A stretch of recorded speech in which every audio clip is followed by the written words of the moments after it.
And I will never forget, I was driving on the freeway and I was talking to my mom and I'm like, I was supposed to be on my period 2 weeks ago and I took a test and she just immediately was like, no, like there's like, this isn't happening. You know what you need to do. Like, take care of it basically. Hi. Hey. Hi. Hello. Hey. Hi guys. Welcome back to my car. I have been wanting to do this for so long now, and that is just telling my whole story of how I got from getting pregnant 5 months after meeting somebody in college to now 10 years later being married to that same person and having 4 children and basically beating the odds, you know? I've told bits and pieces of it over the years, but there's really no concrete spot for you guys to hear it. This is going to be the start of that.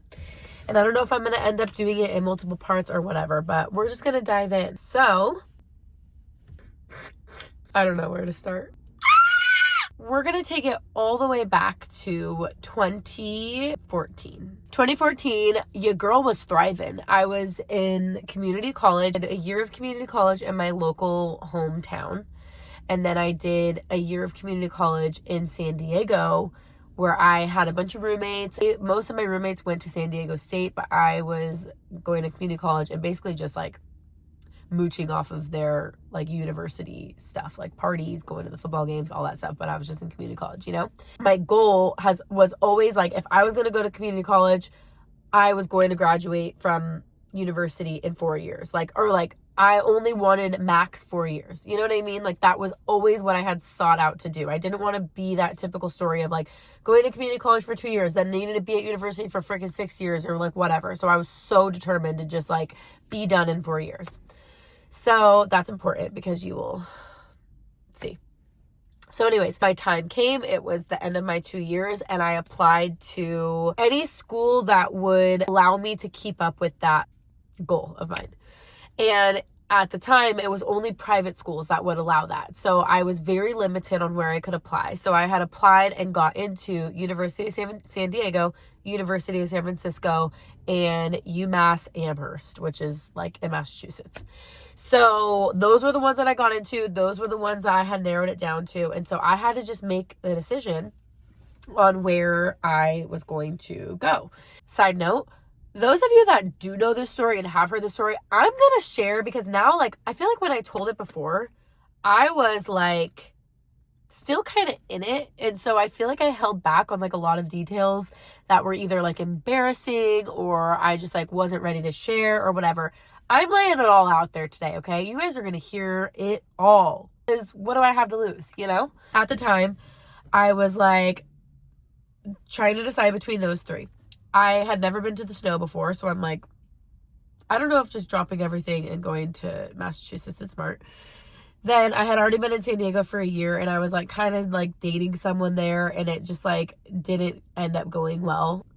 We'll have to talk about my toxicity when it came to dating back in the day, but that's for another time. So I decided, you know what?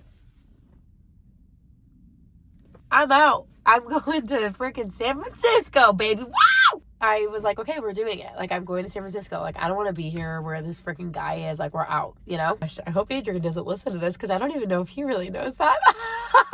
Back then, Facebook was a thing, and they had this, like, extension of Facebook called, like, the Schools app. It was, like, a part of Facebook, but you could basically go on it to find roommates or to like connect with people who were going to go to your school. I was like, okay, I'm committed to this school. Like, let me just go on it and try to find friends because I didn't know anyone that was going there. I didn't have a roommate. I didn't even know if I was going to live on campus. Like, nothing. I knew nothing. And mind you, USF, very small private Catholic school. Like, very small as in like there's like 3,500 to 4,000 students type small.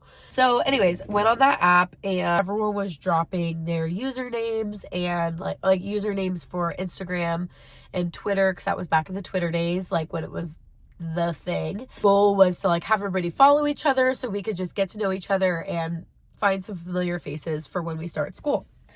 So we did that, and there was this guy on there. You guys know where this is going, right? Followed a bunch of people, saw him on there, and I was like, oh, he's kind of cute, but like, I really hope he doesn't listen to this. Okay, first off, he was younger than me too. He had just graduated high school. I was going into my junior year because I was transferring. He was coming out of high school. And like, he was cute, like, but like, baby, you're talking to the girl that I've never dated anyone older than me, you know? I mean, I've never dated anyone younger than me. I've only ever dated people older than me. So I didn't really think anything of it. I was just like, okay, he's cute, like, whatever, moving on. Then like, he followed me back on Instagram. He kind of did like that whole like, flirting thing where he like liked all of my pictures like back to like day one, you know, when people used to do that. So then I did back to him. Then I think we followed each other on Twitter and then had like been interacting with each other's tweets for a couple weeks. And at this point, he hasn't even graduated high school yet, because this is like maybe like April 2014. I was planning on moving in August to San Francisco. May comes around and I was like, you know what? Like, school is happening soon. Like, let's just chat. I had ended up sliding into his DMs on Twitter and I just was like, text me, and I put my number. Right away, he was like, will do, with like this emoji. And within like 5 seconds, he texted me and was like, hey. Now, when I tell you, things just went from 0 to 100 real quick. I'm talking, this was early June. By July 4th, we were saying I love you to each other. So like, very clearly like love bombing, like what would be deemed as like toxic behavior now. That's what it was then. But the thing about me and him is that like, we both were like toxic. See, like, this is what I mean, but I don't think I'd be able to like say this stuff then, because I hadn't even really realized what I realize now, and all the reasons why like we were so obsessed with each other like so fast. And I think what it came down to is like, we both have so much trauma from our past, not even like relationships, but like upbringing. I didn't have my dad growing up. Like, he didn't have one of his parents growing up. And like, I feel like we both had this hole in our hearts that we were trying to fill for so long by like any little relationship that we were in. And so I would just like, anybody that I would meet, I'd be like, oh my gosh, I love you, like, you're my person. But it was never reciprocated, because they were just like, whoa, this girl's so crazy, like, oh my gosh, she's so crazy. And I think it was like the same for him. Like, he would just fall hard for people because he was just like in search of like a love that a high school girlfriend, or in my case boyfriend, wasn't necessarily supposed to fill. Do you know what I mean? Am I making sense? Because I've done a lot of like self-reflection over the last 10 years, and I think that that's really what it was. So it's July 4th. We're saying I love you. We haven't met yet. During this time period, we just had been FaceTiming every single day. Like, I'm talking falling asleep on the phone and then waking up and being like, oh, good morning, my love of my life. We had our wedding plan done. Like, it's so cringeworthy now, but it's so true. Like, we were truly just like, oh my gosh, yes, like, you're my person. That's it. Done. Signed, sealed, delivered. I'm yours. So yeah, it was just basically a countdown to us like actually meeting each other in person. I forgot to say, he lived in Washington. I'm in Southern California. So this whole thing was like this lead up to us just meeting finally. My birthday's August 1st. We had to check in for school August 16th, I believe. And so the plan was, let's just go to San Francisco early, have like 2 weeks there to just hang out, like explore the city. He was going to be on the track team and was going to be super busy, and like school was going to be starting. So we're like, let's just go early. End of July approached, and I remember it was like during Beyonce, like one of her tours, maybe it was like Lemonade. I think it was the one before that. And for my birthday, I had really wanted to go to a Beyonce concert, but Adrian's family didn't have like a whole lot of money. So he was basically like, I am not going to be able to get to San Francisco. I'm just going to join the military. I can't even go because I can't afford a plane ticket down there, let alone afford school. I'm like, oh my God, no, like this is not happening. So ixnay on the Beyonce tickets. Instead, I used the money to get a plane ticket for him to go to San Francisco. He's like, okay, I'm going to come, but I'm only going to stay for these 2 weeks. And then I have to go back because he's like, I can't go to school anymore. And I was distraught, heartbroken, screaming, crying, throwing up, like all the things. And so I ended up getting my own place in San Francisco. It was basically like I was renting the basement of like a family's house, and I was going to be there like half nanny, half renter. And so I got his ticket down there. We met for the very first time. Oh, also, random side note. The whole time we were like FaceTiming for that like 2 months, never once were things like sexual. Like I never like sent him like a dirty pic. He never sent me one. We never like talked about anything sexual. It was just genuinely like just love for each other and like each other's childhoods and past and like trauma bonding and like all of those things. So it was very innocent, but also like deep. I don't know, like we just never talked about anything like that. But one of the things that he had said was that he loves sundresses on girls. He loves black, long, pointy nails and sundresses. So obviously I had to get black, long, pointy nails and wear a sundress, but it was San Francisco and it was really cold. So I had to wear a sundress with knee-high boots and a beanie. And then he also said that he likes when I wear my glasses. So I'm in all the things, okay? I'm in all of them because that's like what he liked. So anyways, I go to the airport, I pick him up, and I see him walking off the plane. I just instantly remember being like, oh my gosh, he's so much taller than I thought he was. Because I'm like 5'3", 5'4", and he's like 6'2". And I remember seeing him and just being like, he's like so tall. Like, I don't know why that just like sticks out of my head. And then I just remember he just gave me like a really big hug for like a very long time. And then we were like standing there waiting for his bag. And I just remember like looking up at him, and then he kissed me. And it was just pew, fireworks. Pew, pew, pew. And we get his bag and we go to my car. And I specifically remember this outfit because he was obsessed with taking pictures of me, like caught off guard pictures in this era. He doesn't do that shit anymore. I always say, can't you be like that anymore? Anyways, and I remember he was in my passenger seat and he was like taking pictures of me. And I like remember the picture because I'm in my beanie and my glasses and my dress, my flower sundress. Like I said, we never talked about anything like sexual, like nothing. And this is like, I still, as a 30-year-old woman with 4 children, get awkward talking about this. And as soon as we got to my like place to go drop off his bags, like we were like freaking rabbits. It's disgusting to talk about. Maybe I'll cut this. Oh, also, he came for his 2-week trip with $200. And we spent it all in 2 days. He's like, oh, I want to take you here. I want to take you there. Wine and dine you. Yeah, well, we spent everything in 2 days. So that didn't go as planned. The whole 2 weeks, while it was great and we were having fun and whatever, was also very emotional because the whole time it was like he was planning to leave again. Because at this point, he's like, I can't go to school anymore. I can't afford it. My parents don't have the money. Like, this isn't going to work anymore. But like, I'll be here with you and then I'll come and visit. The whole time, like, we're trying to like go to the financial aid office, like find out what more we could do, like blah, blah, blah, blah. And then they basically give him, he ends up getting a little bit more money. He like begged the track team to give him more money and they did, but it still wasn't enough. They told him that he could get on like a payment plan and like basically make payments while in school, and that could be how he would attend. At this point, like my mom, which side note, like I raised by a single mom. She had me at 17. Like we were very close. But my mom has also always been like forever like indebted to me. Indebted? I don't know. She's always felt like she's like owed me stuff because of like my childhood.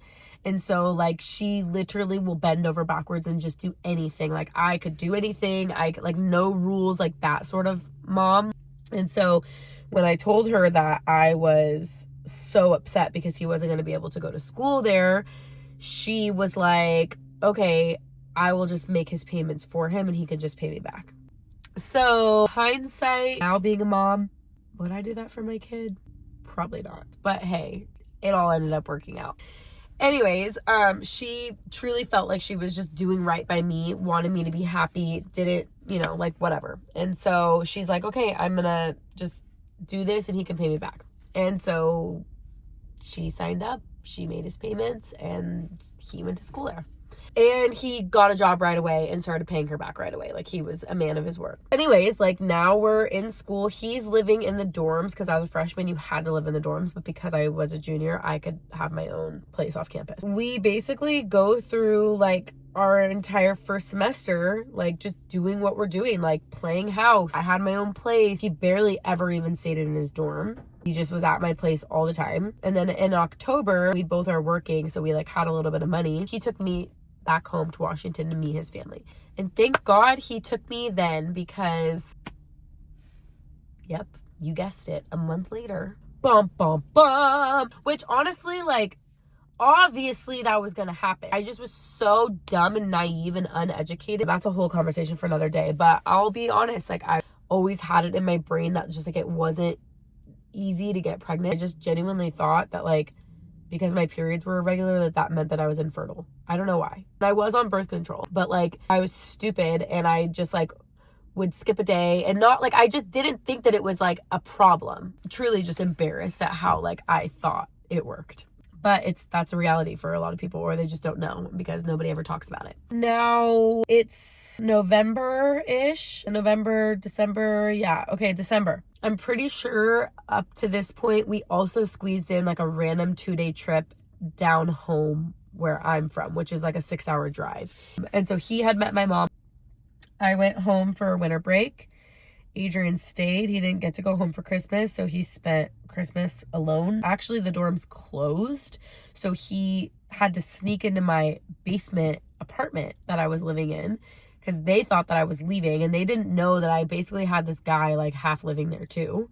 And so he stayed there the whole time I was home for Christmas, and he just stayed there alone. But I felt really bad that he was there alone, so I ended up cutting my trip short. But while I was home on winter break, I remember, like, I was with my best friend and she was like, let's go out, let's do this. And I was exhausted. Like, I'm telling you, I literally could only sleep the whole time. I just didn't know what was wrong with me. And now I'm back. I ended up going back to him the day after Christmas, so the 26th. I remember I was supposed to have my period on December 28th and it didn't come. I remember being like, but my periods were irregular. I was like, it'll come. Every day. I remember Adrian being like, did you start? Did you start? Did you start? And I'm like, no. And he's like, you're pregnant. I already know it. And I'm like, no, I'm not. Like, I would literally get offended because I'm like, are you stupid? Like, no, I'm not. Stop saying that. Like, it doesn't, like, it's not going to happen. Like, I know I'm not. I know it. It was New Year's Eve and we went to the Bay Bridge to go and watch the fireworks show. And I just remember him like putting his arms like around me. And he's like, you need to get a test tomorrow. And so I told him, I'm like, you go get one. You want me to take one? You keep pressing me about it. You go get it. And so he did. He went to the store. He got one. And I remember just taking it just to shut him up, to be like, look, like, my periods are always late. I remember going into the bathroom and peeing, and immediately it was blazing positive. And my jaw dropped and I was like, what the... And Adrian's like laughing. He's like, I told you, like, I literally told you. To be completely honest, he's already going to like rub people the wrong way. But I'm here to just tell it how it is. And this is how it was. I was like, okay, so there's no way I can have this baby. Like, this is not in the plans. I told you guys from day one, my plan was we're graduating early. It was always so taboo in my family to have a baby young because my mom had me when she was 17, and she always just reinforced the idea that literally like her life was basically over like after she had me. Like, not in like a bad way, like she was a great mom and like was always there and all of that, but she's always made it very clear that because she had a kid young, she didn't do anything that she wanted to do with her life. She didn't go to college. She didn't like become a dolphin trainer like she was.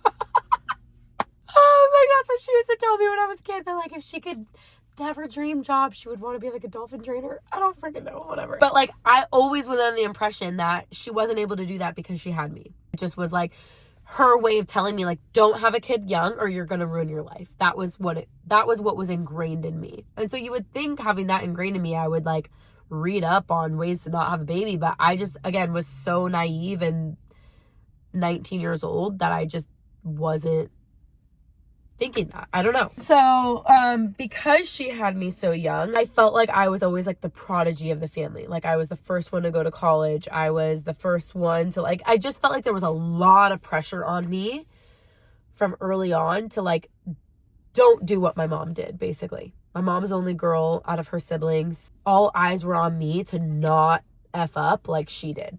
And so immediately I'm like, cool, I effed up. Like, there's no way we can do this. I have so many things I need to do. I have dreams. I wanted to work in the entertainment industry. I had so many things. And so for the first like 3 days, I was gonna just get an abortion, like straight up. That was just what I needed to do.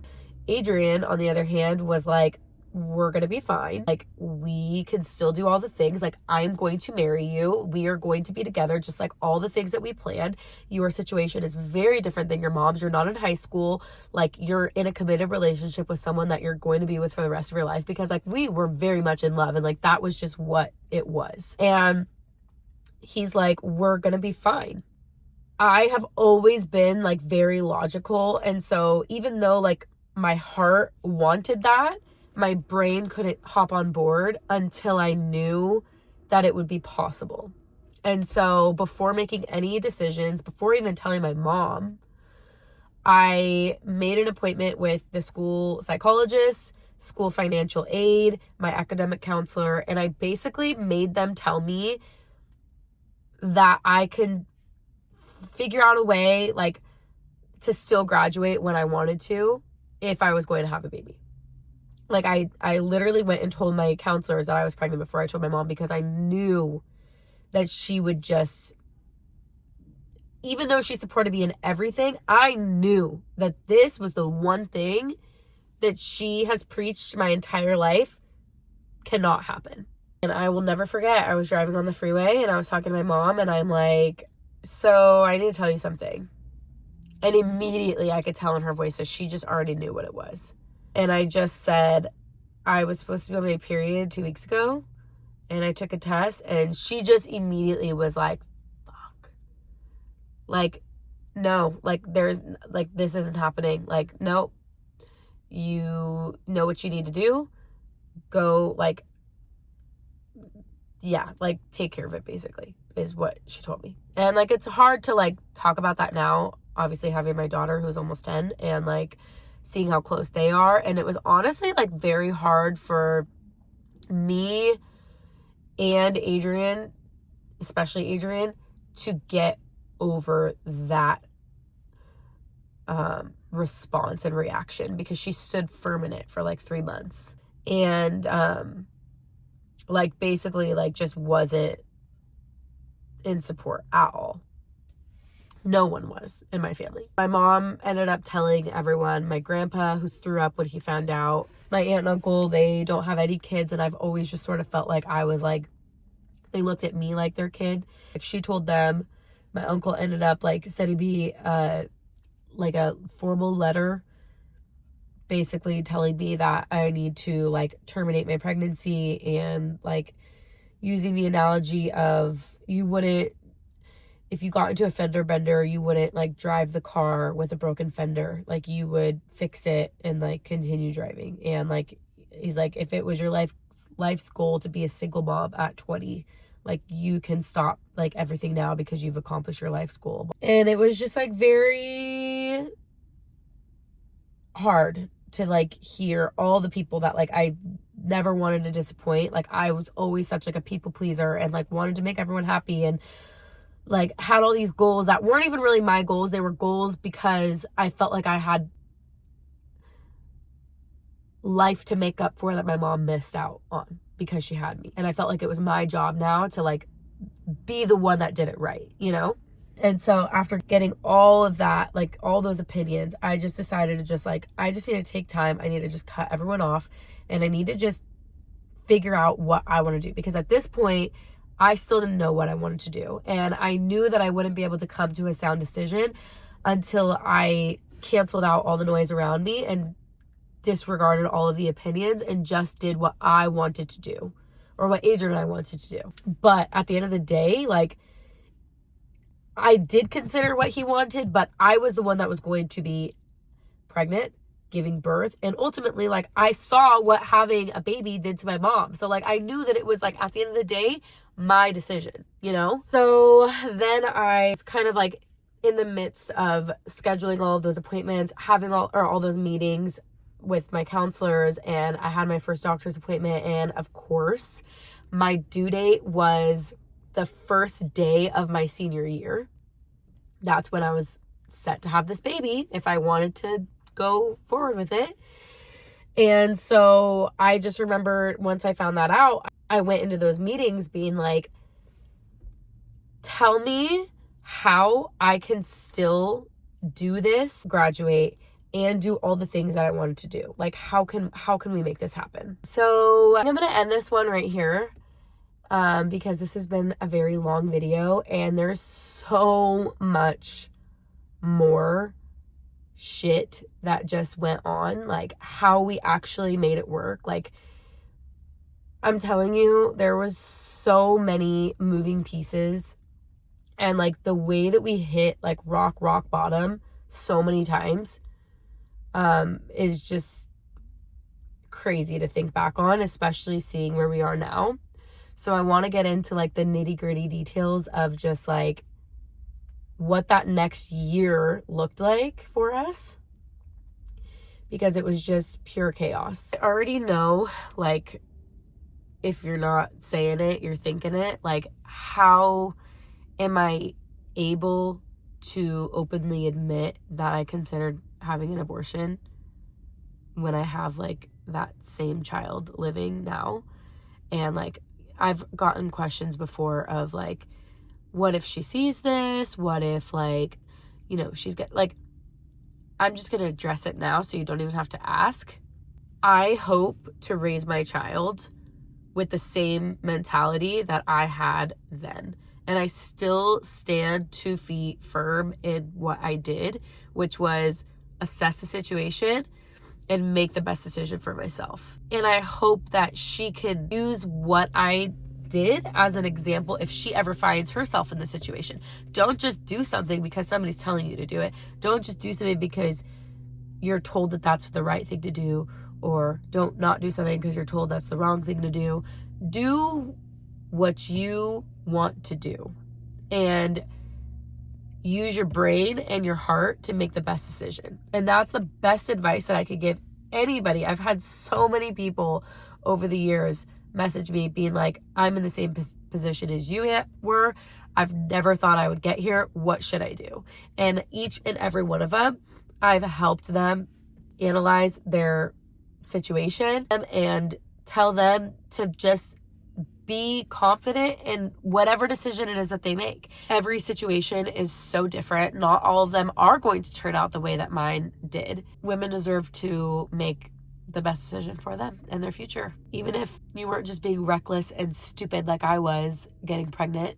Like, there's so many other ways that people can get pregnant. Again, topic for another day, but it is important for me to just put that little tidbit out there. So anyways, I think that's where I'm going to leave this portion. I have to go back and put Jonah down for a nap, but I do have so much more to share, because if you think that this is over and it's just everything was fine and dandy here, boy, are you in for a treat, because we still have to talk all about how we actually made it work. I was so convinced that like we just weren't going to be together anymore. Like, I thought like we were just going to become another statistic and be separated, and clearly that's not what happened. So I want to dive in and I want to tell you guys all of that, but this first part took way longer than I expected. So hopefully you guys stuck around. Hopefully you enjoyed it. I'm going to try to film the second part ASAP and get this out there for you guys. Thanks for watching. Okay, bye.